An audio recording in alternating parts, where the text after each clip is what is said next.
nossos trevosos dias. Talvez não saiba quem fui eu. Talvez um sábio vos diga que fui outrora um poeta da ebulição, inimigo ferrenho das águas cristalinas. Cada tomo de poemas incendiários nós o abriremos, e mesmo sem ler, sabemos de que lado lutar. Todo negacionista da cultura é desde já meu inimigo jurado. Morre, verso meu. Morre como uma pessoa, anônima como tantas tombadas pelo capital. Camarada vida, a trote mais rápido, marchemos mais rápido. Lutamos pelas palavras, pela ciência, pela verdade. Com a língua áspera dos cartazes, eu nasço. Movimento incansável das ruas.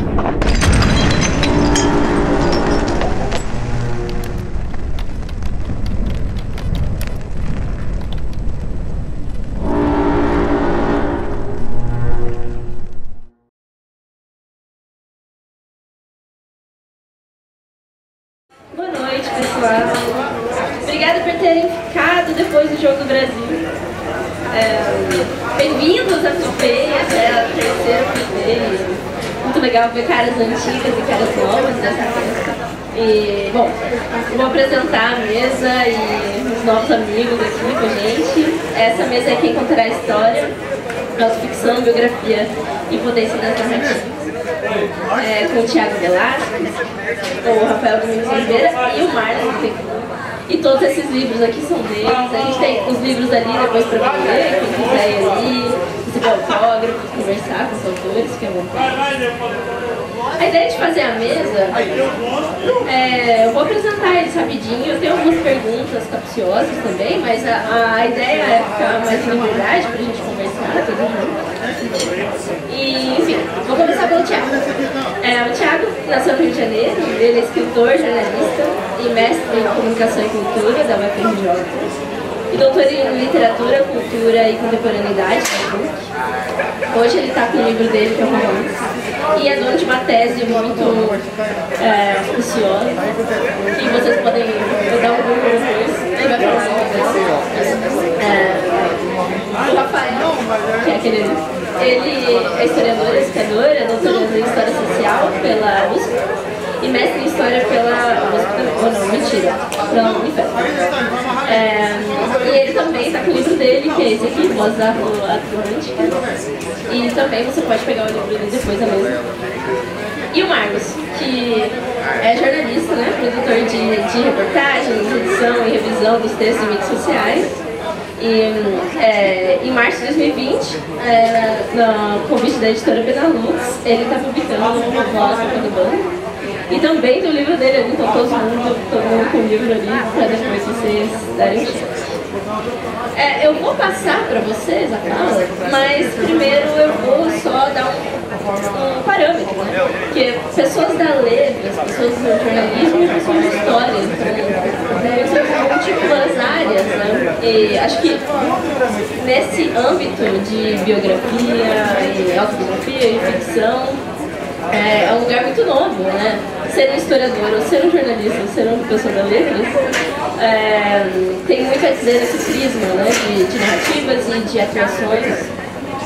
E todas as suas literaturas, de ambos, de todos os três, tem a ver de alguma certa forma com uma condição de liberdade, né?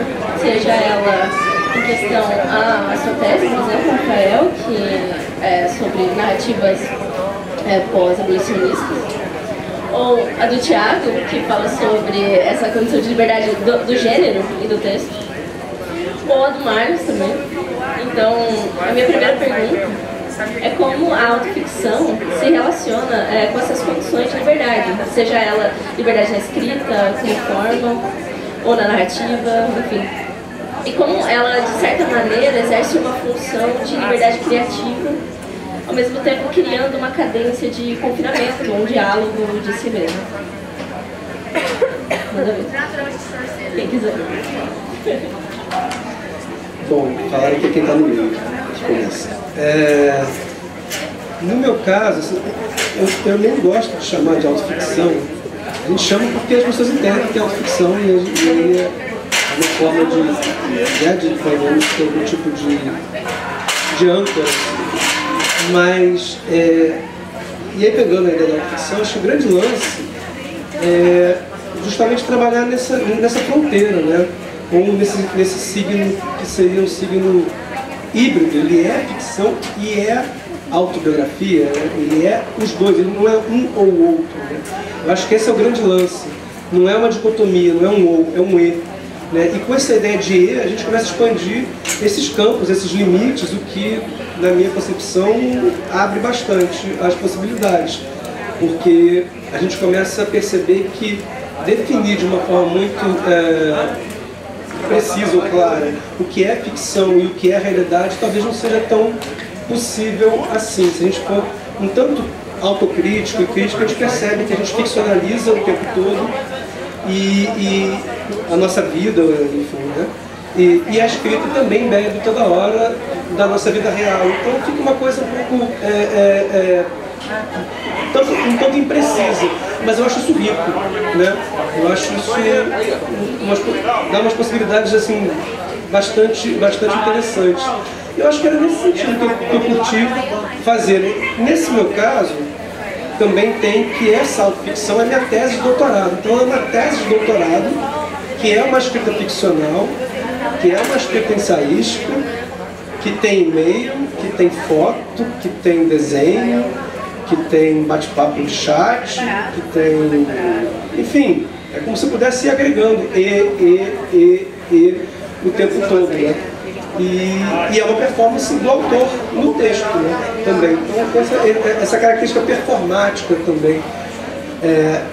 Então, para mim, não tem uma prisão do eu, porque quando eu faço essa performance do autor no texto, essa performance volta para o autor e altera o autor fora do texto também. Então é como se fosse sempre uma coisa que se retroalimenta. Está no texto, vocês leem, aí vocês ficam assim, meio, o que é e não é, aí vocês me olham, aí vocês me veem dessa forma, aí eu não tenho como negar certas coisas, eu passo a ser aquilo, né? E aí isso fica num misanabime eterno, né? Uma coisa espiral eterna. Então acho que é bastante amplo, essas possibilidades são muito grandes. No caso do Vozes Afroatlânticas, eu acho que o tema da liberdade ele é central porque o livro ele trata de autobiografias de homens e mulheres negros que vivenciaram a terrível experiência da escravidão entre fins do século XVIII ao longo do século XIX, que é um tipo de texto que no Brasil, mas a gente pode pensar no mundo afroatlântico, é pouco conhecido. A ideia de que pessoas escravizadas escreveram textos em primeira pessoa sobre a sua trajetória, sobre as suas vidas, e que isso constitui, no mundo moderno, uma tradição escrita, né? Então, eu acho que quando eu iniciei a pesquisa, a primeira questão que eu tive que enfrentar foi, de alguma forma, virar uma chave ali, que eu fui para esses textos como textos da escravidão, né, como testemunhos de pessoas que vivenciaram a experiência da escravidão, e logo, imediatamente, esses textos viraram libelo pela liberdade. Então eram menos textos sobre a escravidão, embora a escravidão seja uma força que se impõe violentamente na vida desses sujeitos e, portanto, no texto, mas os textos constituem uma tradição de liberdade. Por isso que o livro fala Autobiografias, Memórias da Escravidão e da Liberdade, né? A condição da liberdade, no caso desses textos, ela é um horizonte o tempo inteiro, né? É um horizonte de expectativa, é uma busca incontornável na vida desses sujeitos, mas ela é o tempo todo uma experiência violentamente escrita, o tempo todo demarcada, né, desde a pequena, da menor noção de liberdade, do que a gente poderia chamar de liberdade, entender de liberdade, até a própria existência humana, né, a construção de uma subjetividade. Então, eu diria que não tem, nesse caso, E eu acho que, de alguma forma, pensar a autobiografia no contexto da escravidão é uma coisa complexa, além de todas as complexidades que constituem a experiência escravista no mundo moderno, mas a pensar uma escrita autobiográfica tem a ver com as premissas de uma escrita biográfica, né? Quais são as premissas de uma escrita biográfica? A primeira delas é de que você é um indivíduo que possui uma subjetividade. Ao possuir essa subjetividade, você tem condições de narrar a sua história, e essa história vai interessar alguém. Toda essa descrição mínima que eu fiz aqui era absolutamente negada à população negra na condição de escravização. Então já começa por aí a ideia de que autobiografia e escravidão são duas palavras que caminharam absolutamente distantes e caminham, se a gente substituir escravidão por pertencimento racial, por exemplo, né, caminham ainda distantes. Imaginem num contexto escravista, de sociedades escravistas como o Brasil, Cuba e Estados Unidos, que são as três espacialidades. Mas é a condição inseparável desses textos.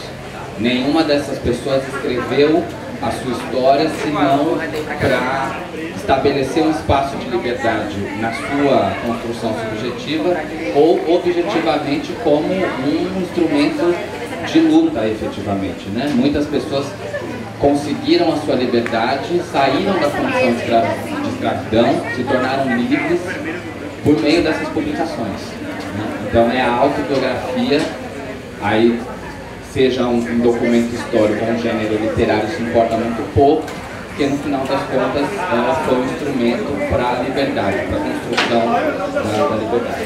Para começar, eu diria isso. Oi, gente, boa noite. Primeiro quero agradecer a Flipei pelo convite, a Ópera Editorial e a vocês que vieram bater um papo com a gente hoje depois do jogo do Brasil. Bom, eu procuro narrar histórias do dia a dia que a gente vive, né?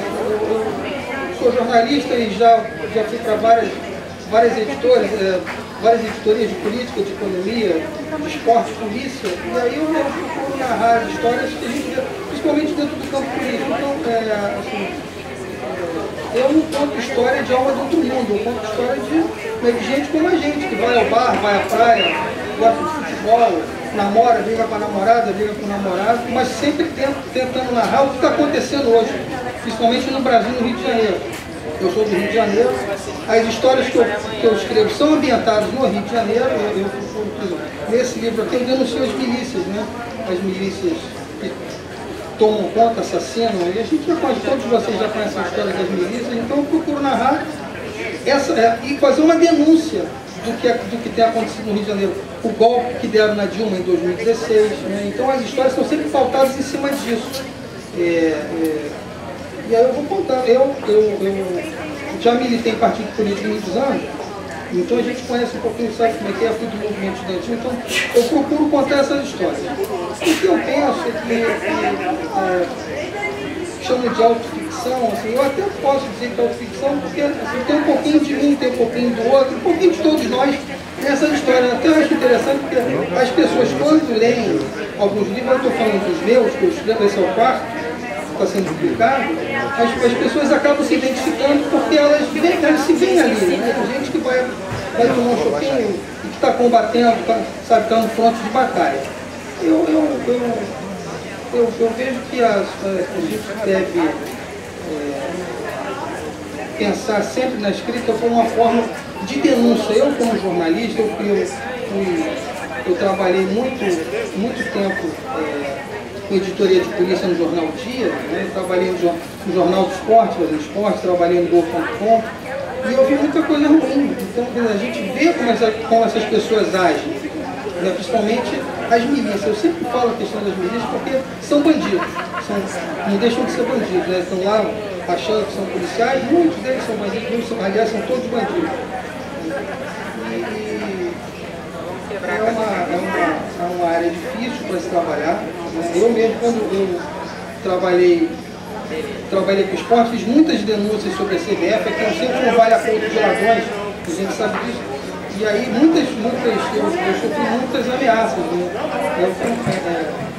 E a partir disso, a partir dessas reportagens que eu fiz, eu comecei a escrever livros, comecei a escrever histórias. Aí, claro, tem uma questão ficcional também. Muitas das histórias são histórias pensadas, mas dentro de um contexto real.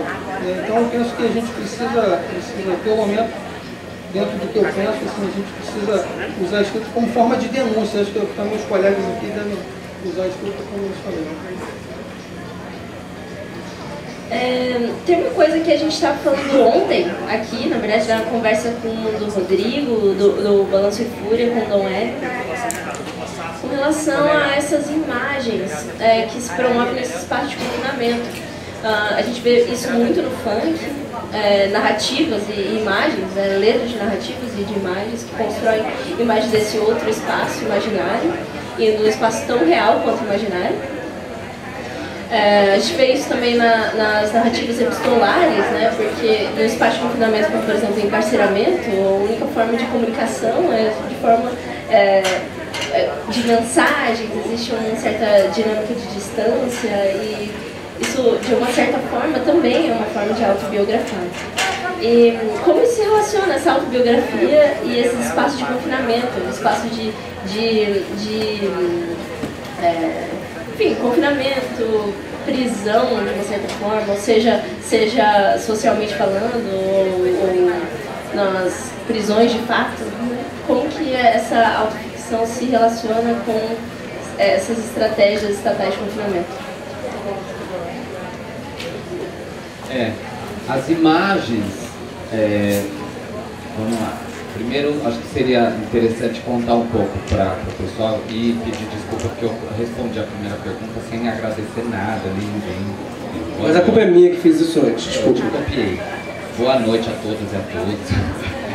Quero, antes de tudo, segundo de tudo, agradecer o convite da Flipei para estar aqui, agradecer vocês que estão aqui compartilhando, conversando com a gente, aos meus colegas. As imagens, esse livro trata de 21 autobiografias, como eu falei, escritas por escravizados entre o fim do século XVIII ao longo do século XIX. É um recorte muito específico, muito pequeno, perto do conjunto amplo de textos autobiográficos escritos no contexto da escravidão, que a gente entende aí que são cerca de 250 a 300 autobiografias, né? Só para fazer uma pesquisa rápida aqui, quem já leu ou já conhece, já tinha ouvido falar da existência de autobiografias de pessoas escravizadas, pessoas negras escravizadas nesse período que a gente conhece? Quem já teve a oportunidade de ler ou já ouviu falar? Pouco, né? Ainda perto da maior parte das pessoas. Foi assim também que eu comecei essa pesquisa. Eu sou historiador, na minha formação toda dedicada ao tema da diáspora africana e da escravidão no Brasil. Já tinha uma pesquisa sobre crianças negras escravizadas, sobre a reprodução social da escravidão, né, que é um tema, a infância e a escravidão, que é um tema que é pouco estudado também, relativamente pouco estudado na historiografia. Afinal de contas, a escravidão é uma instituição que se reproduzia socialmente a partir de um princípio de que nasce escravizado o filho da mulher escravizada, né? E esses primeiros anos da infância, efetivamente, de uma criança negra, filha de uma mulher escravizada, era pouco estudado. Comecei estudando isso aí, e aí cheguei nas autobiografias porque tomei contato com a autobiografia do Equiano, e aí eu já entro nessa conversa. Equiano, que foi um homem que vivenciou a experiência da escravidão, nasceu na região da África Ocidental, passou pela experiência do tráfico e escreveu, no final do século XVIII, uma autobiografia que teve enorme sucesso na época. Existiram muitas edições, esse texto circulou muito, foi muito citado, a tal ponto do Equiano ser uma pessoa, um nome conhecido no mundo atlântico, citado na imprensa inglesa, por abolicionistas brasileiros, enfim, é um homem atlântico nesse sentido, né, do termo.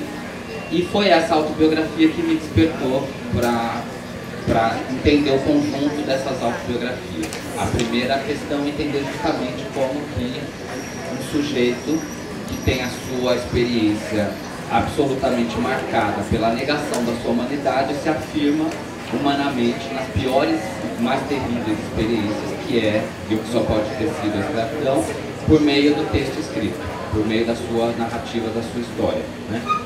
E aí as imagens da liberdade, elas têm nesses textos um papel fundamental, que é a interlocução. Quem é o público interlocutor dessas autobiografias? Né? Era a população branca e cristã daquele momento.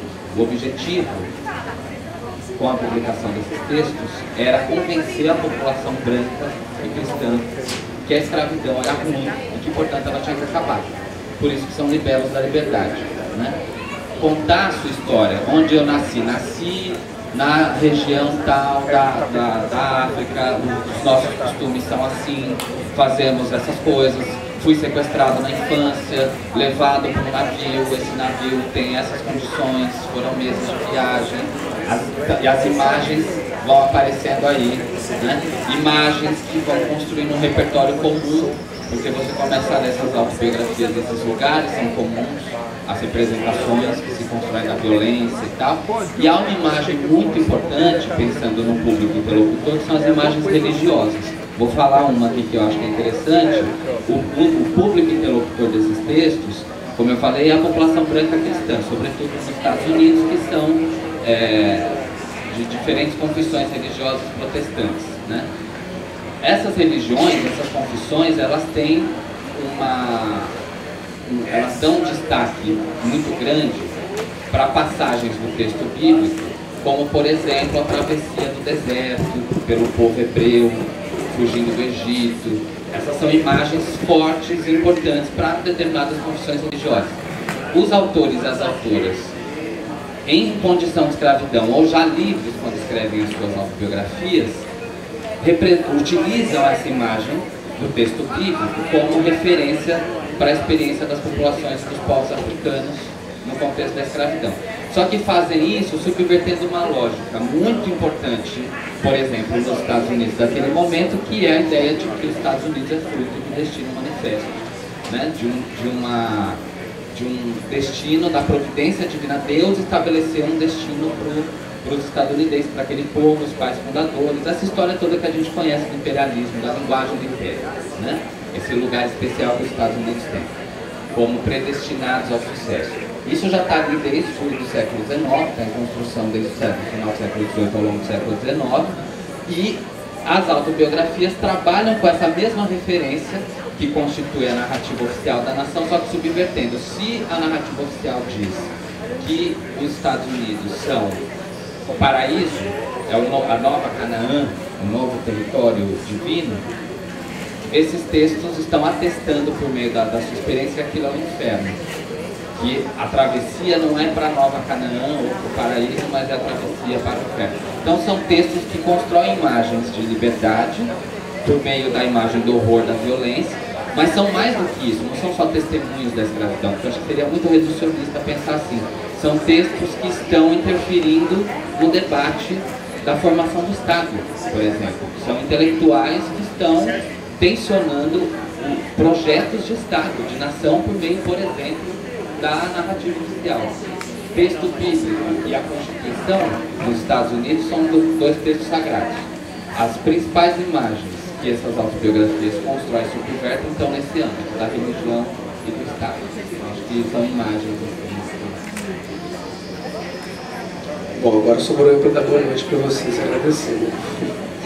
Mas é que eu tinha que dizer, foi mal.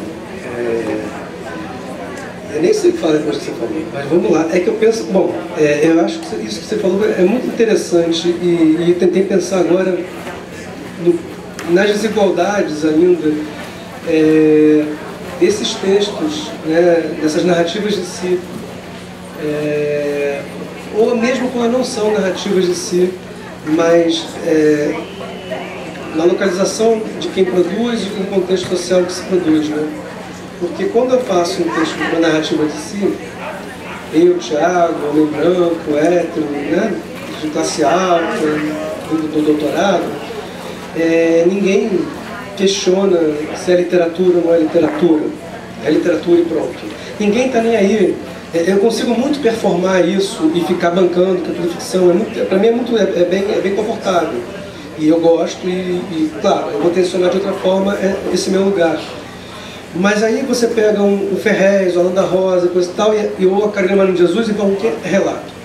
Volta para o relato. Claro que tem a importância, como você disse, tem uma importância enorme, porque são subjetividades que estavam completamente à margem, é uma forma de agência, mas até se considerar esse outra instituição, literatura, tem que passar antes pelo relato, né?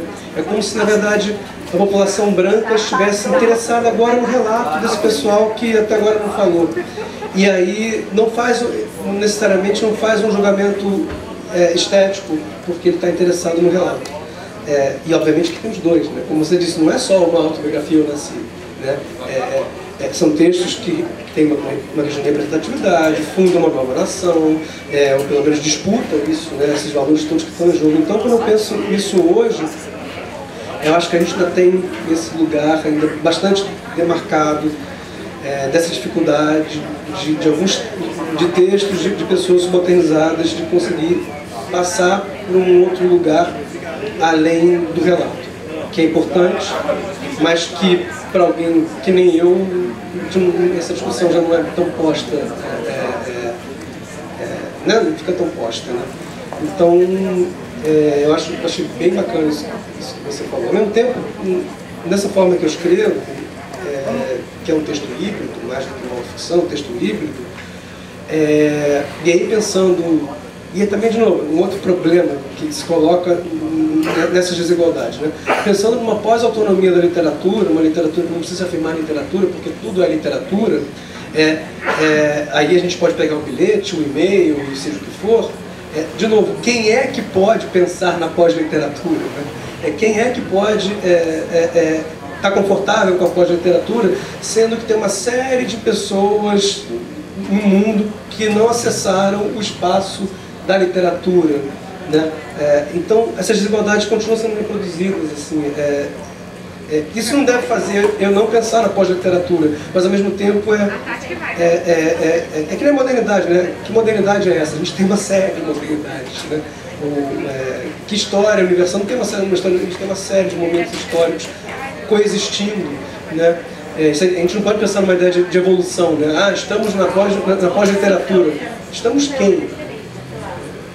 Então, eu acho que, nesse sentido, pensar esses textos escritos que é o bilhete, a carta do rapaz que está na prisão, ou que está confinado de certo tipo, e aquilo surgir, emergir de alguma forma, mas que para além, de novo, não quero usar o ou, quero usar o e, ele é ao mesmo tempo esse relato, ele é ao mesmo tempo esse testemunho de um tipo de realidade, mas ele também é um texto que tem um componente estético. Sempre tem. Ele tem uma intenção ali de várias formas, né? Ainda mais quando esse texto é pego de um lugar que sai da prisão e vira, vamos supor, entra num livro, entra num debate desse, ele está sendo posto em circulação de outra forma, portanto também vai alterar as formas de recepção, né? Quando isso começa a ser deslocado dos seus lugares, esses textos, ou qualquer outra coisa, textos no sentido mais amplo, também ganham outras potências e outras possibilidades. Eu acho que isso me interessa bastante, né? Pensar que é relato e é literatura, é um texto estético, para a gente não chegar só na Carolina Maria de Jesus e falar assim, olha como é magnífico, ela falando da realidade dela. Para além disso, né? Para além disso. É magnífico, mas vai além. Ele é mais importante do que só falar da realidade dela. Ela tem um texto extremamente lírico e com trabalho de linguagem bastante rico e fala de uma realidade de vozes que até então, ou que são ainda hoje subrepresentadas. Acho que nesse sentido que eu penso esses vários textos, essas várias escritas de si. Eu penso que as pessoas atualmente elas estão muito mais interessadas do que há 10, 15 anos atrás. Na verdade, o que falta é acesso, não é falta de interesse das pessoas. Então, na verdade, falta acesso para elas poderem, né, chegar a um livro seu, por exemplo, para poder, né, entender a escravidão, uma série de outras questões, de outros tantos autores. É por isso que eu acho que é bom estar falando aqui de escrever e-mail, escrever bilhete, mas tem que produzir mesmo. Sabe, e-mail, bilhete, mandar um para o outro, mandando aqui para ali, de lá para cá, e divulgar o pensamento. O pensamento precisa ser divulgado de uma forma. Né? Esse livro que está aqui hoje, né, que eu vim lançar aqui com vocês, eu pesquisei muito nele para falar sobre a Guerra Civil Espanhola, porque ela de uma certa forma, ela une, né? O que tem a Guerra Civil Espanhola com o Brasil? Tem muito até, né? Porque nós temos 10 brasileiros, incluindo uma mulher, que foram voluntários, foram lutar na Espanha contra o Franco. Né? O mais famoso deles é o Apolônio de Carvalho, considerado o herói de 3 pátrias. Lutou na Guerra Civil Espanhola. Quando cai a República, depois vai para a França lutar, e ele se integra à resistência francesa, tem patente de coronel da resistência francesa, e vem para o Brasil lutar contra a ditadura militar. Né? E aí, quer dizer assim, então, esse livro, ele, quer dizer, não fala sobre o Apolônio de Carvalho, que aliás precisa ter a história dele contada, né? Na verdade, ele tem um livro de memórias dele, mas ele precisa ter a história dele contada por alguém. Tantas outras pessoas também, como o Almirante Aragão, pouquíssimas pessoas conhecem, né? E outros militares, o Sérgio Macaco, que não explodiu o gasômetro em 68, amando daquele fascínora do Bournier, que queria matar 100 mil pessoas, botar a culpa na esquerda. Né? E ele foi um militar que disse não. Então, essa questão, eu pesquisei muito sobre a Guerra Civil Espanhola, porque ela une os personagens, né, dessa história aqui, e aí eles, a partir disso, aí tem um casal principal lá, que até namora, vive um romance a partir, porque os dois têm algum tipo de ligação, eu não vou contar qual, obviamente, mas eles têm uma ligação com a Guerra Civil Espanhola, eles acabam se aproximando. Então, assim, é bom pesquisar e é bom divulgar todo. Tem um livro meu que está inédito, né, que eu vou ver se publico daqui um ano, 2, que fala sobre a ditadura militar no Chile. Né. O próximo, eu estou com 4 anos de pesquisa já para começar um livro novo, que fala sobre a luta contra o fascismo na Segunda Guerra Mundial. Então isso tudo precisa ser divulgado, porque o fascismo está aí hoje, ó, a gente vê essa gente querendo dar um golpe de Estado, até chamar extraterrestres, estão chamando para dar um golpe ali no Brasil, e essa gente enlouqueceu. Então é preciso divulgar todos os textos possíveis, por e-mail, por carta, no bate-papo como a gente tem feito aqui, os professores nas salas de aula, com o vizinho. Eu acho que o importante é a gente divulgar tudo que for possível.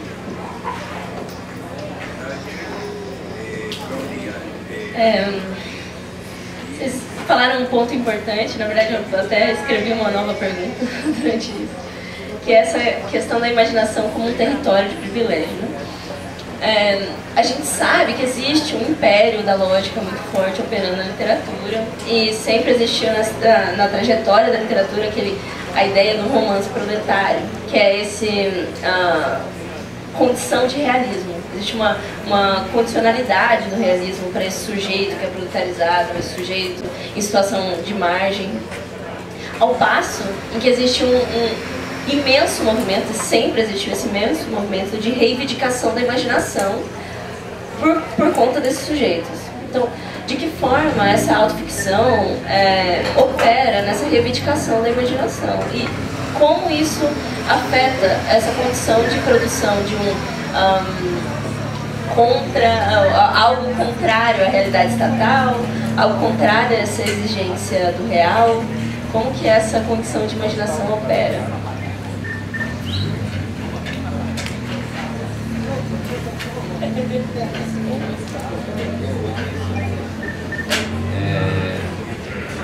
O historiador tem vício, que é achar que aquilo que ele estuda é o que explica o universo. Você vai lá defender, desde quando você começa a fazer seu projeto de pesquisa, você escolhe, faz um recorte, ali tudo no mundo converge para aquilo, que ali é a origem de tudo. Então, se vocês me perguntarem, eu vou dizer lá que as autobiografias constituem a tradição de liberdade do mundo moderno, por exemplo. Sem elas não teria havido o abolicionismo, o movimento abolicionista, a circulação de ideias abolicionistas teria sido outra, totalmente diferente, enfim. Mas Um desses vícios de achar que o centro do universo em relação à imaginação é dizer que sem as autobiografias escritas por homens e mulheres escravizados nesse período, a chamada literatura negra estadunidense, por exemplo, né, ela teria tido um outro caminho, muito diferente desse que a gente conhece. É só pensar nos principais nomes dessa literatura, né? Toni Morrison, Alice Walker, James Baldwin, Zora Neale Hurston, James Weldon Johnson, são esses autores clássicos, né? Da primeira metade do século XX, da virada da segunda metade do século XX, enfim, que constitui esse repertório de fato de uma literatura muito inovadora, muito competente, qualificada e que tem um impacto muito importante na história da literatura. E que são autoras e autores que são inclusive conhecidos pelo seu experimentalismo no campo da imaginação, né? Isso que a gente está chamando de imaginação. Pensar uma Toni Morrison, por exemplo, né? Com o seu romance mais conhecido, que é Amada, em que ali você tem se é possível dizer, uma protagonista, né? Uma mulher escravizada que foge, todo o enredo é a fuga da escravidão, só que as imagens que ela constrói, a narradora, né? Constrói nesse texto, elas são imagens fantásticas, imagens que não estão amparadas na realidade, embora partam da realidade, mas distorcem a realidade, né? A descrição que ela dá para processos que são muito violentos, a partir disso que ela própria, Toni Morrison, chamava, né? De como dizer o que é impossível ser dito, né? De como narrar aquilo que quase não sai, né? Quase não tem como sair, tamanho a violência mental. Então, eu diria que esses textos que estão aí no livro, que não estão também, essa autobiografia ela teve, no momento em que ela circulou, e foi uma história totalmente, de fato, depois apagada, né, como se nunca tivesse existido, né, essas autobiografias. Elas têm um papel ali, inclusive, de fundar uma capacidade imaginativa, literária, né, que vai se desenvolver, vai se transformar posteriormente ao longo do século XX. Mas tem uma coisa interessante que o Thiago falou que eu queria comentar. Esses textos, as autobiografias, quando eu comecei a trabalhar com esses textos, pouca historiografia, poucos estudos historiográficos sobre autobiografia. Onde estava a maior parte? Aí é uma questão disciplinar. Onde estava? Na teoria literária. Então, em Cuba, nos Estados Unidos e alguns estudos do Brasil, é sempre no campo da literatura. Isso me deixou uma questão, porque eu estava vindo da história e tinha questões historiográficas desse texto. Cadê onde encontrar essa referência, né? E aí é lembrar que no século XIX, a literatura, o estatuto da literatura, em relação da história, embora hoje, o começo da sua fala já foi desfazendo essa fronteira, né? No século XIX, esse estatuto de verdade e ficção são quase uma oposição distante. Assim.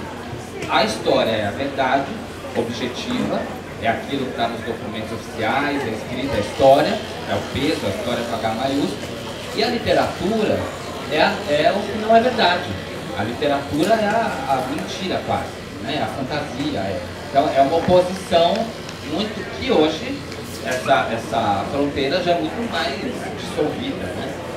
Então tem uma razão de ser do porquê que as autobiografias de senhores escravistas desde o século XIX já eram entendidas como documento histórico, como estatuto de documento histórico, porque elas, na sua produção, tinham ali a força de quem escreveu como detentor da objetividade, da verdade, do documento histórico.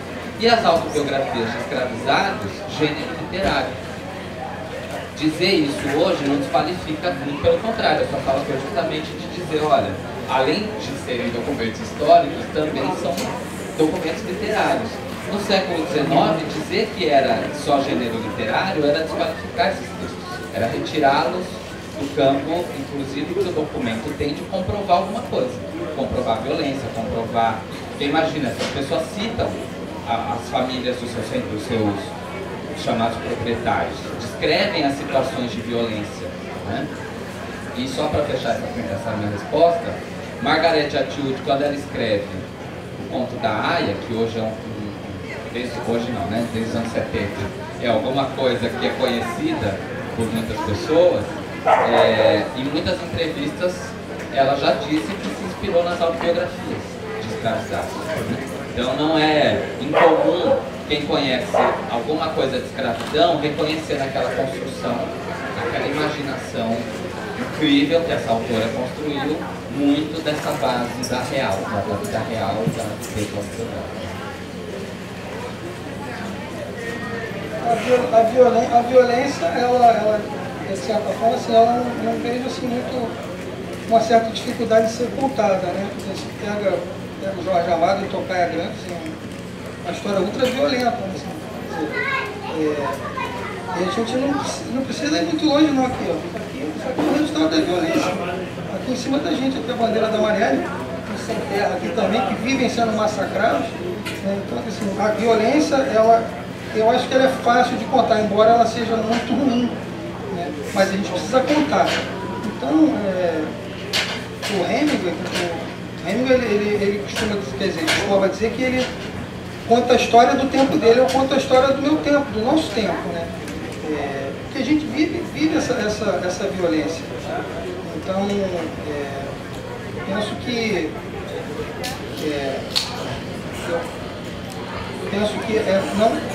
eu estou até assim, é fácil escrever, de verdade. Eu não acho que seja difícil escrever a violência, mas é difícil falar dela, porque assim, quando fui repórter policial, né, eu comecei a querer largar aquilo quando eu vi tanta coisa ruim, né, e precisava narrar, precisava contar para os leitores, tinha que contar aquelas histórias todas lá, e não é fácil, quer dizer. Então a violência, ela está em todos os cantos, assim, muito complicado mesmo. Bom, vou fazer uma fala um pouquinho longa agora, mas eu vou tentar organizar algumas coisas, né? A ideia do realismo e como o realismo serviria a causa do realismo, e a ideia da ficção como lugar da invenção e essa autoficção que poderia ser o lugar da invenção. São muitas questões que eu posso partir desde vou tentar chegar numa fala muito longa. Vamos lá. A autobiografia canônica, dessa que a gente conhece, sem entrar em grandes especificidades, ela é a do Rousseau, é o paradigma do Rousseau, né? Do homem moderno. O homem moderno era um homem, embora o Rousseau fale na proposta que ele anuncia que vai fazer, ele mesmo não consegue se dar conta da impossibilidade da escrita do eu, né? Do eu único. Né? Então essa que é a ideia. A autobiografia seria essa escrita que você fala sobre você, que você atesta ao fim que aquilo que está escrito é verdade e é você, e portanto seria um texto que apreende um eu. Para isso a gente tem que conhecer a gente de uma forma completamente transparente, e esse eu tem que ser estável, né? A gente poder fechar ele num livro. Bem, aí temos um problema, porque paradigmas mais contemporâneos desde Marx e Freud, são dessa não unidade do sujeito, né? Então, quando Marx vai lá e fala do materialismo histórico, ele está dizendo, olha, você não é autônomo, você está dentro já de uma teia social e histórica que meio que determina você não tem essa unidade toda, essa autonomia toda, você não é senhor de si completamente, né? Quando Freud vai lá e fala assim, ei, sabe aquele negócio que você repete a vida inteira? Sabe aquela sua hesitação? Sabe aquela coisa que vem e você não controla? Sabe quando você reage de uma forma X? Sabe aquele sonho? É que tem um inconsciente que você não sabe o que é. Então tem uma parte grande aí de você que só aparece em determinadas situações e você não entende. Ou seja, que eu é esse que você compreende dessa forma. Aí depois a gente pode ir lá no Foucault, quando fala também do poder, da civilização dos corpos, e como tem todo um poder que faz você agir de certa forma e por aí vai. A gente pode ir na linguística sociriana, entender que o signo não é transparente, que a gente não entende um ao outro, que a língua produz realidade, portanto a gente não consegue pensar fora da língua e, portanto, então, toda a imaginação que a gente tem está determinada por uma instituição fascista que é a língua, a primeira instituição fascista que a gente tem. Bom, se a gente não é... aí vem o grande marco depois, né, que é o feminismo, que fala que o gênero é uma performance, você não é aquilo, você pode então mudar a forma de você ser no mundo. Isso desestabiliza o eu. Se esse eu é instável, como é que eu produzo um livro duro e falo, esse sou eu? Como trazer então para uma autobiografia que entende esses problemas, como trazer isso para uma escrita autobiográfica?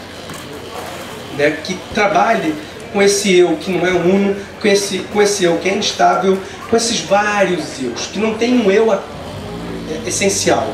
É um eu atrás de um eu, atrás de um eu, atrás de um eu, máscara atrás de máscara, atrás de máscara, atrás de máscara, atrás de máscara. Então não existe esse eu. Pode ser que exista, mas ele é inapreensível em sua totalidade. E é esse que é o problema. Como trazer isso para o texto? Ou seja, como não fazer um texto totalizante do eu, para ele ser, então, assim, mais fiel à realidade do eu. Né? Ou seja, a autobiografia que totaliza o eu é uma grande ficção. Porque no fundo ela quer vender o eu, ela quer dizer qual é o eu. Eu também quero, só que eu entendo que é uma versão. Aquilo que eu estou fazendo é uma autobiografia de alguma forma, mas é uma das minhas versões que vocês podem ter acesso. E se vocês lerem meu livro, vão ser mais, pelo menos 2 versões que vão dialogar. Né? Então acho que tem uma questão, essa que é muito importante. Tem gente que chama a autoficção de autobiografia pós-moderna ou autobiografia contemporânea, que seria essa autobiografia que não pretende totalizar, não pretende universalizar, que se pretende sim parcial, que entende que esse eu é uma performance, e aí só vai ter mais uma de suas versões. Quando eu fui escrever meu texto, eu comecei a tentar evitar o eu, mas a língua não deixa. A língua não deixa, e olha o problema, a língua não deixa que eu seja múltiplo. Aí eu comecei a usar, em vez de ser, estar, para dar a ideia da transitoriedade. Aí eu comecei a fazer fragmento, para que não se encaixe tudo, para você não tentar ter um Tiago cristalizado. Aí o meu fragmento termina no meio da palavra, para que você ainda tenha dúvida e você, leitor, possa agir e possa modificar esse Tiago. Aí eu trouxe e-mail, teoria, invenção completa, desenho, pessoas falando de Tiago para ter outras versões. E cada um desses textos, cada um desses tipos textuais são versões de Tiago. Compreende? Quando eu tento dar conta da complexidade do eu contemporâneo, eu tenho que abrir mão da ideia do real apreensível. Do real. Eu só posso trabalhar com uma certa apreensão de realidade. E assumo isso como uma versão possível. Ou seja, eu vou falhar. E é isso aí. Não tem muito jeito. Aí, sobre a ideia do realismo enquanto operação no real para alterar e coisa e tal, eu não sei, de fato, não sei se a história consegue comprovar que isso dá certo. E aí, se a gente não é... E aí, voltando também, dentro desse paradigma, que é o paradigma racional, moderno, se a gente não é um ser de fato racional, porque nós não somos, nós somos também, em alguma forma, mas a racionalidade é uma ficção, né? Por que não usar dos artifícios da sensibilidade para pensar a crítica, pensar, enfim, entendeu? Em vez de eu fazer um manifesto, eu trabalho de uma forma sensível, né? A gente é muito mais afetado pelo que a gente gosta, se emociona, tem raiva, chora, tem medo, do que aquilo que manda a gente fazer algo. Mandar a gente fazer algo é fadado a dar errado, não costuma dar certo, a gente não faz, né? Fora que a ideia é que eu vou conscientizar você, supõe que eu sou superior a você. Em vez de trabalhar com realidade, pensar como é que a gente vai construir um diálogo em que as pessoas se identifiquem e assumam, e é esse que é o grande lance, elas constroem a própria realidade. Então, qual é o material, como é que a gente vai trabalhar de certa forma para que a pessoa se sensibilize reinterprete o mundo a partir do olhar e das experiências dela, e aí sim ela produza a agência dela, as ações políticas dela e por aí vai. Acho que esse é o grande ponto, que é um ponto difícil. E aí eu lembro do Barthes, quando ele fala de literatura, e é muito difícil conceituar literatura. A melhor conceitualização de literatura que eu conheço é aquilo que as pessoas chamam de literatura em determinado momento. É aquilo que o autor diz que é literatura, o leitor concorda que é literatura, a editora publica como literatura em determinado momento. E aí, ao longo da história, vai mudar o que é literatura. Mas o Barthes fala uma coisa interessante, fugindo desse conceito um pouco mais formalista, mas é interessante quando ele fala que a literatura talvez seja a traição, acho que não sei se bem a traição do signo, mas é basicamente isso. Em vez de falar pedra, eu subverto. Tá, então, em vez de eu falar da loucura, eu tento mostrar a loucura de alguma forma. Porque o signo, ele finge que é transparente, mas ele não é. Eu falo cadeira. A gente vai ter... Se aqui tem 100 pessoas, vai ter 100 versões de cadeira. Tá? A gente só consegue combinar entre a gente, por meio de uma ficção, que cadeira é uma coisa que deve ter 4 pernas, algumas têm uma só. Mas mais do que isso é impossível. Então a gente tem só o mínimo necessário para a gente poder ter algum consenso, para poder tomar decisão e não ficar louco aqui, cada um fazendo o que quer. Mas é uma ficção, gente. A gente combinou isso, é combinado, tá? Cadeira, se eu falo com outra pessoa que não faz parte dessa combinação, ela não sabe o que é. E aí não vai para frente a história. Então nessa ficção que é operacional, que é a ficção útil, que a gente combina, como é a Constituição, uma ficção, a Constituição inclusive é um livro, né? É uma ficção. Como é que a gente vai trabalhar com ficções para que a gente possa alterar? E aí eu acho que trabalhar o sensível é uma forma muito interessante de chegar nos lugares. Portanto, a ideia toda é o seguinte, o realismo se beneficia das invenções todas. Né? Se eu vou falar, eu posso falar, aqui está quente, mas eu posso começar a falar da umidade, do suor escorrendo e por aí vai. E aí cada um vai pensar e vai lembrar da própria experiência de suor escorrendo, cada um vai começar a ficar meio claustrofóbico, cada um vai começar a suar. Se eu falar que está quente, não vai. Sobre a questão da violência, e eu entendo a questão da violência e da impossibilidade, né? Porque, de novo, a língua tem restrições. Ela não permite tudo. A questão da violência, acho que vem muito quando a gente pensa no Holocausto, né? Tem aquele texto, né? Como falar... depois de Auschwitz, né? Tem o texto do Adorno, por aí vai. É porque nenhum texto, nenhuma linguagem é suficiente para uma experiência de violência como o Holocausto Negro, como o Holocausto... Não tem essa linguagem. Não existe isso. É impossível que uma pessoa que perde um filho ou uma chacina que acontece em determinada comunidade, é impossível que eu consiga chegar no âmago dessa violência por meio de uma linguagem. O que a gente tenta fazer?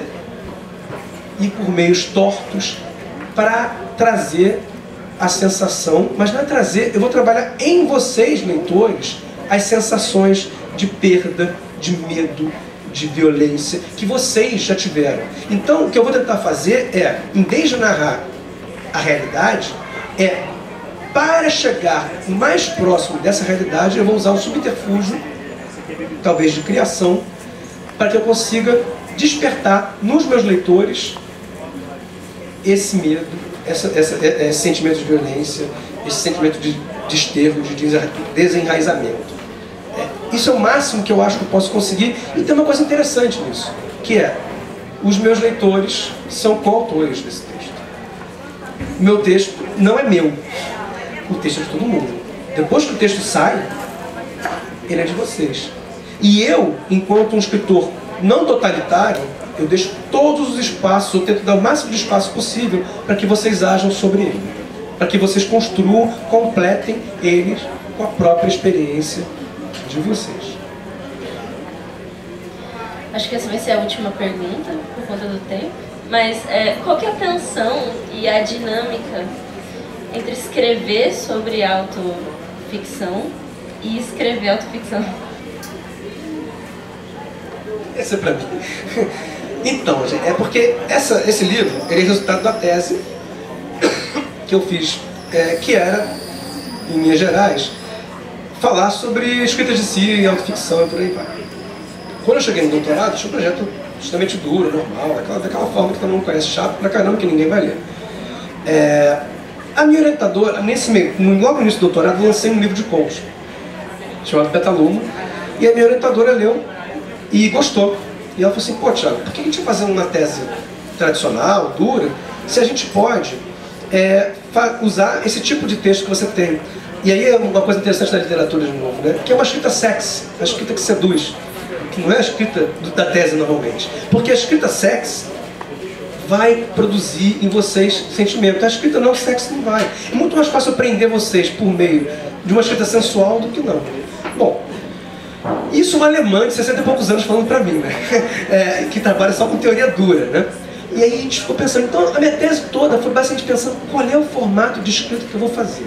Tá? Lá na PUC do Rio já tinha algumas experiências de escritas literárias e tese, mas normalmente era o seguinte, metade era um texto teórico duro, a outra metade era um romance.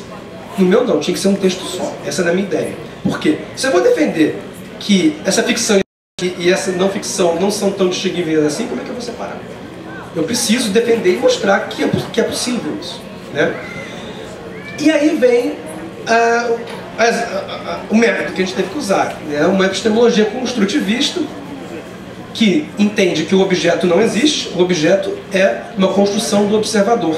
São versões, né? A cadeira, que eu dei um exemplo, né? Você fala da cadeira e todo mundo fala da cadeira, vão surgir 100 cadeiras diferentes. Em vez de falar da cadeira, eu falo de mim e do processo de construção desse objeto.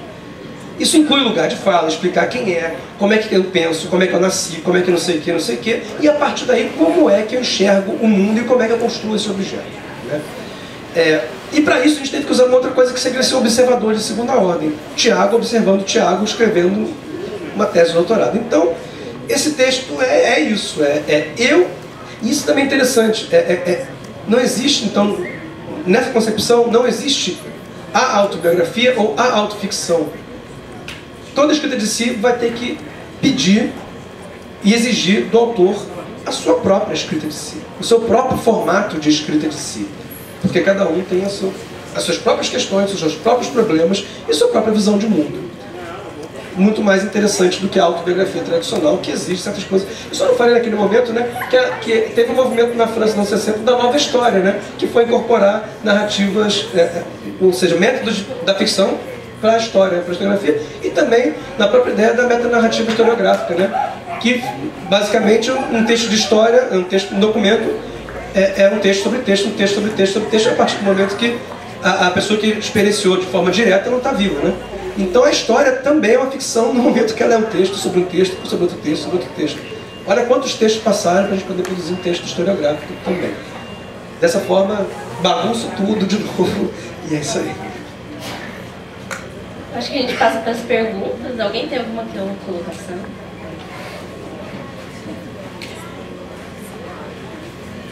Boa noite, salve Apolônio de Carvalho, né? Um daqueles que pôde matar um fascista, não é pouca coisa, né?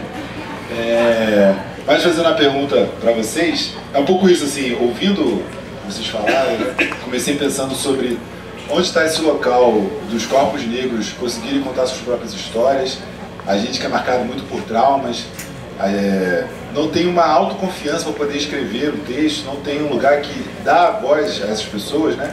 Eu tive a oportunidade de estar na mesa da manhã hoje, porque eu sou professor aqui do município, e a Leila Schwartz falou da falta de negros naquele espaço que tem que pagar, e na FLIP como um todo, né, que é um evento muito paulistano, branco e tudo mais, né? E como a gente consegue construir essas histórias, né? Visto que os corpos negros são muito marcados pelos traumas, pelas dores, né? Se a gente for falar aqui só de morte pela polícia, nesse último ciclo aí do governo Bolsonaro, né? O que a gente sabe sobre a Ágata, que foi morta, o que a gente sabe sobre o Marcos Vinícius, o que a gente sabe sobre Marielle, é muito mais sobre o trauma do que sobre suas histórias pregressas, né? Muito mais sobre esse assassinato traumático do que o que eles fizeram em vida, o que eles cultivavam, o que eles gostavam, né? Então, acho que essa pergunta vai mais para o Rafael, mas para a gente conseguir pensar sobre isso tudo, né? E também, da demais, é a gente conseguir pensar assim, é preciso um distanciamento histórico, um distanciamento emotivo para a gente contar uma autobiografia, ou a gente consegue falar, né? Por exemplo, na minha família, eu não consigo contar a história dos meus tataravós para trás, né? Todos eles já passaram por traumas de escravidão e tudo mais, e eu não consigo chegar a essa história, né? Meu bisavô foi jogador de futebol, e de lá para cá, um novo trauma se inaugurou, porque nem meu avô nem meu tio conseguiram ser jogadores de futebol. Então, para contar a história dos meus familiares, eu acho que é até melhor outra pessoa que não esteja tão inserida nessas questões, né, nesses detalhes, para conseguir contar uma história tão rica, né? E aí, a mesma coisa, né? Eu consigo falar muito mais sobre as ocupações que participei, as pessoas que conheci, do que conseguir pensar no meu eu nesse mundo e todas essas questões da minha família. Então, eu preciso responder. Pedro.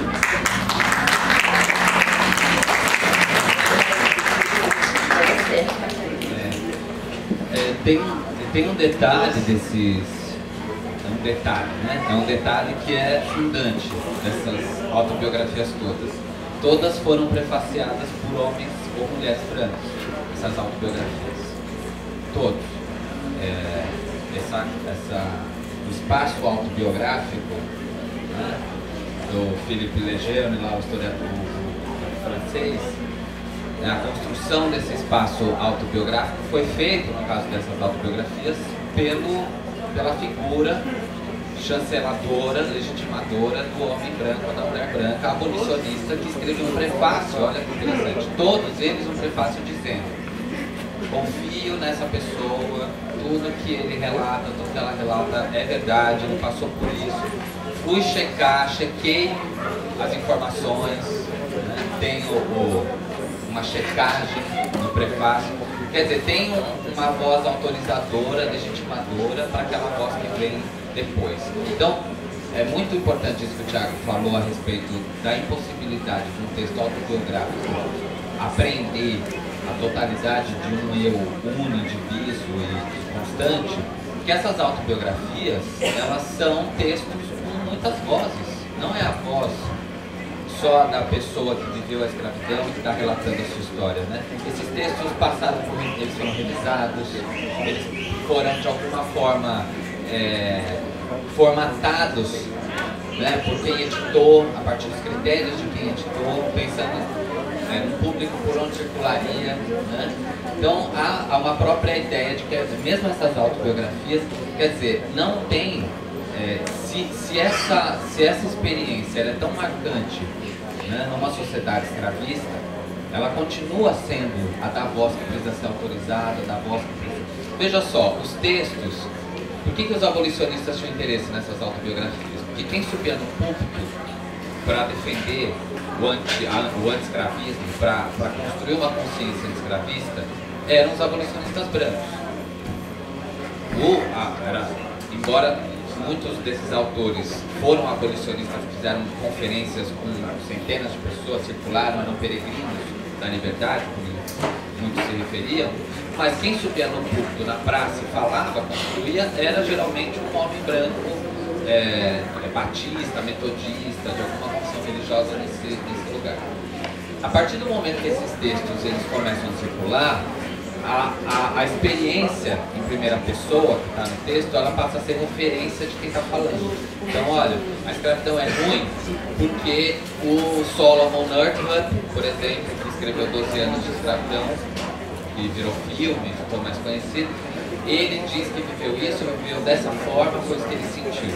Então vejam, ali esses textos começam a funcionar como uma espécie de matriz referencial para o discurso do homem branco que está lá falando no lugar dele. Ele não sobe no púlpito, mas o seu texto sobe já formatado, revisado, autorizado e legitimado pela voz.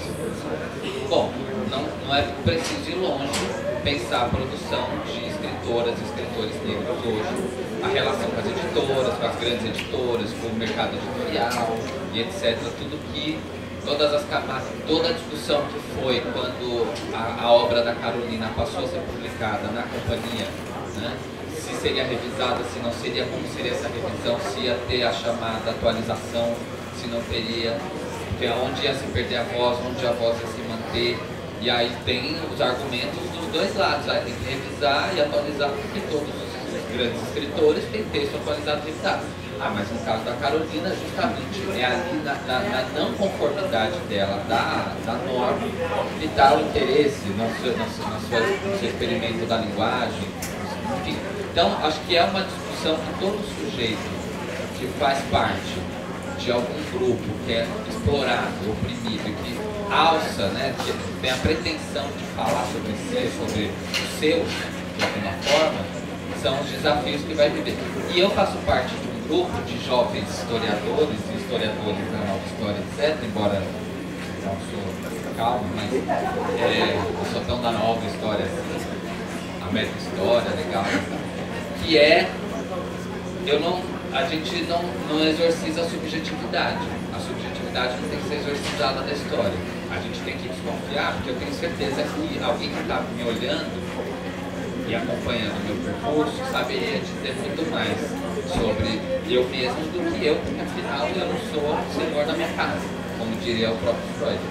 Mas eu não faço parte, acho que olhar para essas autobiografias sem exorcizar a dimensão da subjetividade.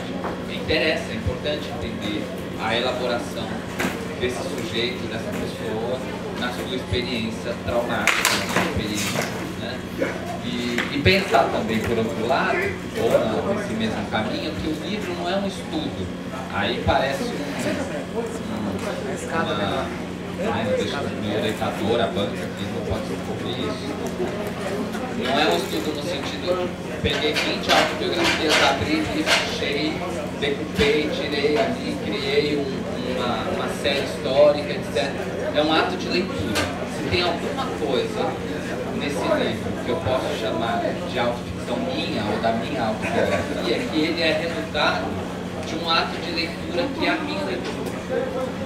E ali o tempo todo eu negocio com essas autobiografias, com esses autores, como eu não estou decupando, explicando, interpretando.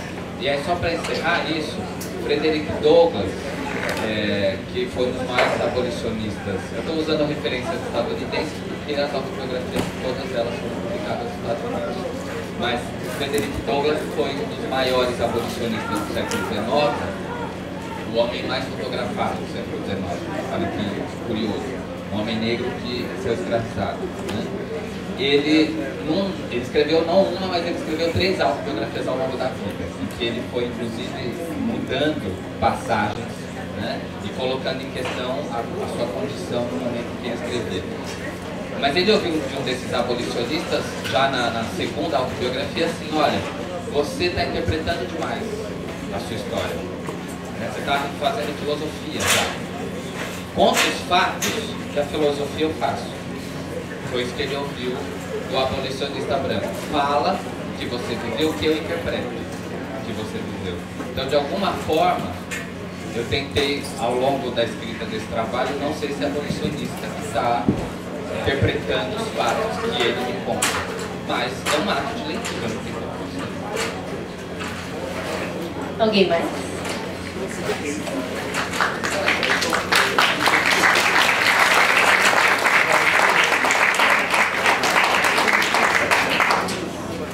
Olá, boa noite, eu sou a Lívia. Eu queria perguntar para o Rafael como é que ele chegou a essas autobiografias e quais foram as dificuldades que ele encontrou nesse percurso, porque a gente sabe que as histórias negras são muito invisibilizadas, né? São muito difíceis de serem encontradas, de serem contadas, especialmente por pessoas pretas, né? Eu queria que você falasse um pouquinho desse processo. Eu vou comprar o livro depois, mas eu queria ouvir como é que foi esse processo antes. Obrigada. Não teve nenhuma grande coisa. Foi assim, eu estava fazendo uma disciplina na faculdade, o meu orientador já tinha me orientado numa pesquisa anterior. Tem uma disciplina que se chamava Experiências de Africanos no Tráfico, o professor Dr. Jaime Rodrigues, da Unifesp, que escreve uma obra sobre o tráfico de africanos. E uma das aulas era sobre o Equiane, que é um desses autores que eu citei. É um capítulo de um livro chamado Navio Negreiro, uma História Humana, que foi quando eu conheci, foi a primeira vez que eu soube que alguém que escreveu a escravidão tinha escrito e publicado uma autobiografia. E aí a minha surpresa foi essa de falar, ué, mas como assim? Aí a minha primeira ilusão foi, bom, agora eu vou estudar autobiografias, porque finalmente eu vou saber o que foi a escravidão do ponto de vista do escravizado, e a ilusão biográfica, né? Agora finalmente vou, e aí o desafio foi primeiro superar essa expectativa que foi logo frustrada, né? Porque o texto autobiográfico é tudo isso que o Tiago, tudo isso que o Marco está falando, assim, que a gente está conversando, então não tem nada de a verdade, agora finalmente a história da escravidão vai ser colocada resolvida e acabada. Mas também o desafio de ser textos em inglês. Eu não dominava a língua inglesa, uma historiografia toda que eu não conhecia. Eu acho que são esse de lidar com um repertório que era basicamente da teoria literária, eu sendo aquela formação bem tradicional zona da história, né, de história hobsoniana, história social, etc. Então acho que os desafios foram esses. Agora, isso no trabalho, né? Agora, teve vários desafios humanos nisso, né? Que é, eu sou um homem branco numa sociedade racialmente hierarquizada, estruturalmente racista, lidando com um amplo repertório de tradição de liberdade pautado nas experiências de homens e mulheres negros que vivenciaram essa experiência inominável. Eu acho que isso tive talvez a sorte de iniciar essa pesquisa. Eu já trabalhava no Museu Afro Brasil, em São Paulo, e portanto eu tinha de alguma forma um repertório que me ajudou a entrar nesse universo de uma forma mais amparada e um pouco menos problemática, né? Mas acho que é um pouco isso. Alguém mais? Obrigado por comprar o livro, quer dizer que eu consegui fazer o marketing.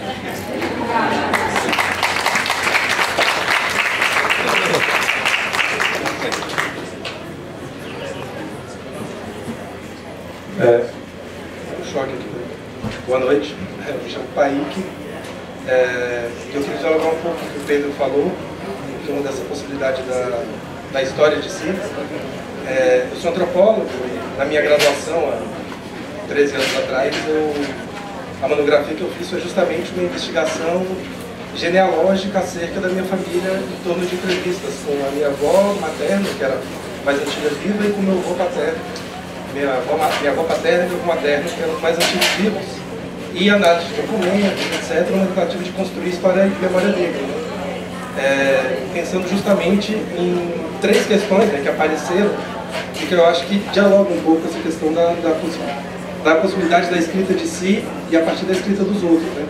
Uma primeira questão que apareceu é que minha avó e meu avô mentiram, né? Falaram muitas coisas para mim que eram divergentes do que se conheciam sobre eles, né? Não mentiram, isso eu dizia que eu estava mentindo. Mas a questão que se colocou no ponto de vista ético é de que quem pode mentir acerca da minha história, quem pode mentir acerca da trajetória da minha família, são essas pessoas que vivenciaram essa história. Então, eu acredito que a possibilidade de se reconstruir, de construir uma narrativa, uma história sobre si, seja a possibilidade de, sobre seus semelhantes, seus pares, ter algo potencial, poder político, de luta, de luta contra uma história que é sempre contada sobre nós. Então, esse é o primeiro ponto.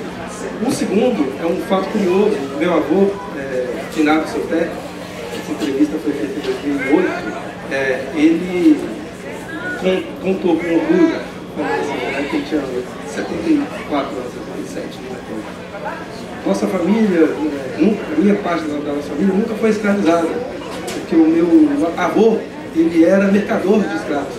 Ele fala com orgulho, né? Força negra e tal, isso aí, nós não éramos escravizados. E isso coloca uma série de coisas acerca também da nossa,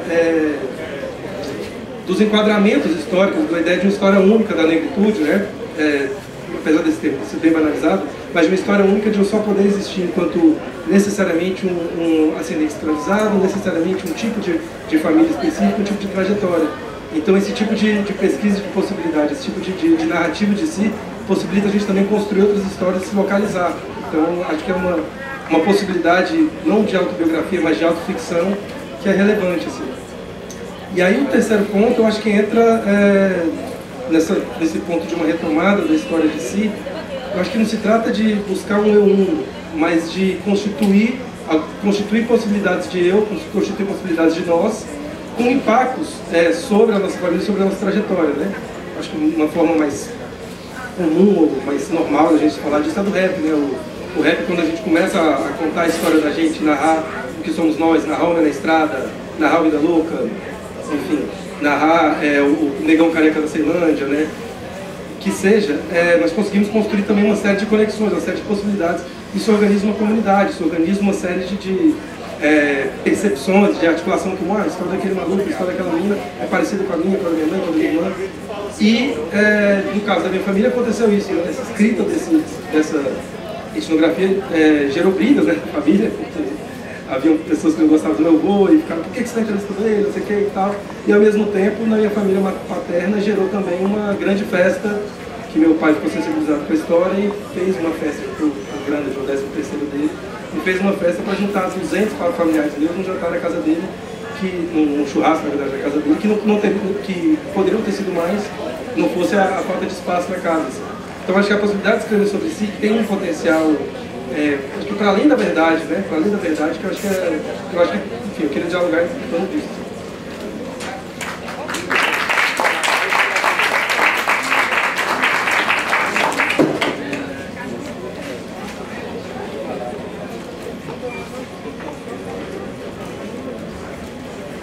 Ó, tem uma coisa, o Equiano, de novo o Equiano aqui, né? Ó, que eu falei dele já 2 vezes, falar a terceira e de repente ele virou uma personagem hoje aqui, decidiu estar presente. Num dado momento, o Equiano, ele diz que nasceu numa região da África foi traficado por criança, sequestrado, e chegou no sul dos Estados Unidos. Tem um historiador dos Estados Unidos que encontrou uma certidão de batismo do Equiano, supostamente do Equiano, no estado da Virgínia, no ano em que ele diz que nasceu. E aí isso criou um imbróglio, assim, na discussão toda, o Equiano está falando a verdade, está mentindo, etc. Porque eu lembrei dessa história, você falando do seu avô, das mentiras, né? E aí uma discussão assim, tremenda das pessoas quebrarem um pau, de ter mesa, o historiador, o outro, o teórico da literatura, de bater na mesa, ele está mentindo, não, ele está falando a verdade, uma coisa assim. Quando eu comecei o trabalho, o meu orientador falou, e aí, você vai se posicionar onde nessa história, né? Ele viveu isso que ele está falando ou não viveu? Assim, aí eu tinha uma liberdade com o meu professor, eu falei, olha, se eu estivesse escrevendo um artigo para a revista Tititi, talvez isso me interessasse muito, assim, né? Se ele nasceu lá, se ele nasceu aqui, etc. Para mim tem um dado de realidade, que ele diz que nasceu.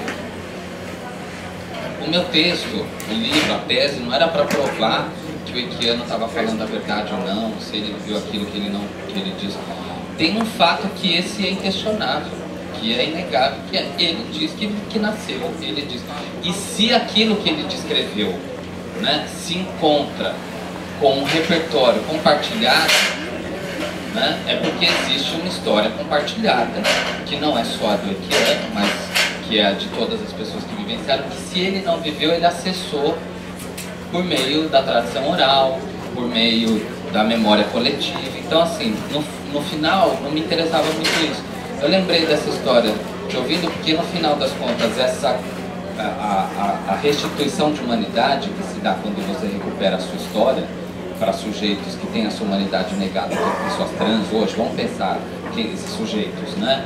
Pessoas negras, pessoas trans, a construção ao você contar a sua história, recuperar a sua história e dizer aquilo que você escolheu falar sobre si, era restituir uma humanidade também. No museu era isso. Por que no museu, a visita no museu, né, era uma coisa tão impactante? Porque com as crianças, com os jovens, eram as histórias das pessoas que estão representadas no museu, que a gente contava e compartilhava, e ali você tem uma figura que antes era uma fotografia, uma pintura, alguma coisa que tem uma humanidade complexa, contraditória, né? Enfim, a autoficção, a autobiografia, a escrita de si também restitui humanidades, né?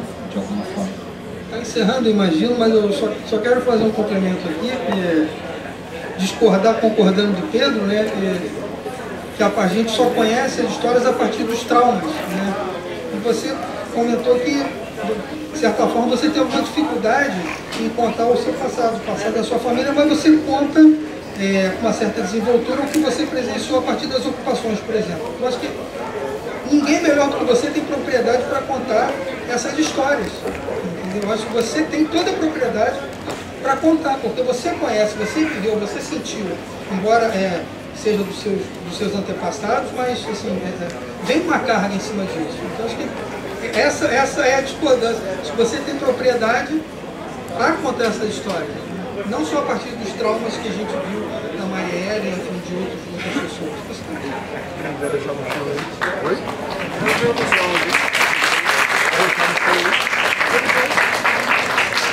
Eu acho que eu vou unir, porque eu concordo, eu acho que você tem... bom, voltando com a ideia da minha defesa da não objetividade, eu acho que vão ser duas versões diferentes, duas versões que são válidas. E aí, tem um conceito de espaço biográfico que é interessante a gente pensar como essas múltiplas narrativas biográficas, nesse entrecruzamento de narrativas biográficas que se forma um lugar de construção de biografia, né? Então, é muito rico que a gente tenha essas diferentes narrativas biográficas, que podem ser várias biografias, várias autobiografias, mas também esse espaço da fala que a entrevista, enfim, um documentário que fale, tudo isso que vão trazer versões que vão ser mais ou menos divergentes entre si, vão trazer a complexidade desses personagens, dessas comunidades e coisa e tal. Se a gente não tiver isso, a gente vai produzir uma narrativa simplista, una, facilmente derrubada por fascista, porque é fácil, vira uma ficção fácil, sabe? Parece plano demais, isso não pode ser verdade. Ele não pode ser, ele não era tão bom assim. Não é bom. Mas se você trouxer todas essas camadas, como na família, né, na sua família, que seu avô se orgulhava de repente de estar na linhagem do mercador de escravos, sabe? Se trouxer, e outra parte da família não. Se você trouxer isso, a gente consegue construir essa narrativa mais complexa e talvez mais próxima de algum tipo de realidade de fato. Só são contradições quando a gente acha que existe a verdade. Se a gente entende que tem realidades e a gente não moraliza isso dessa forma, não é nem mais contradição. São os possíveis pontos de vista e as possíveis... E tem uma coisa muito curiosa dessa história, que acho que para mim o ponto mais interessante foi por que ele dizia uma coisa e por que tinha um outro fato. O fato de ter essas duas produções, ele dizer uma coisa e ter um fato palpável que diz outra coisa, para mim é muito interessante. Fizeram um tônus maravilhoso aqui para a mesa, que foi uma frase que você usou, foi muito interessante, que é: quem pode mentir sobre mim senão eu. E, enfim, isso deu um outro caráter maravilhoso para essa mesa. Obrigada. Todo mundo que participou, e Rafael, Thiago, Marlos, obrigado. A todo mundo que ficou até o fim e que fez perguntas, obrigado. E fiquem aí, porque, enfim, a programação continua. E é isso. Vejam os livros do pessoal ali, por favor. Ali. E é isso, boa noite a todo mundo. Obrigada.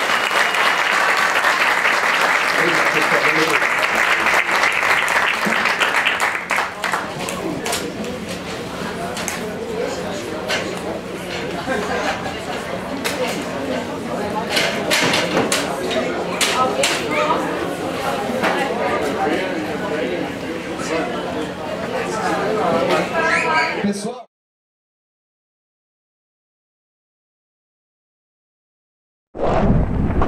respeitáveis camaradas, deste tempo revolto, estudando os nossos trevosos dias, talvez não saiba quem fui eu. Talvez um sábio vos diga que fui outrora um poeta da ebulição, inimigo ferrenho das águas cristalinas. Cada tomo de poemas incendiários nós o abriremos, e mesmo sem ler, sabemos de que lado lutar. Todo negacionista da cultura é desde já meu inimigo jurado. Morre, verso B. Morre como uma pessoa, anônima como tantas tombadas pelo capital.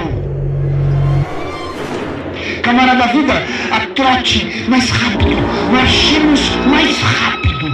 Lutamos pelas palavras, pela ciência, pela verdade.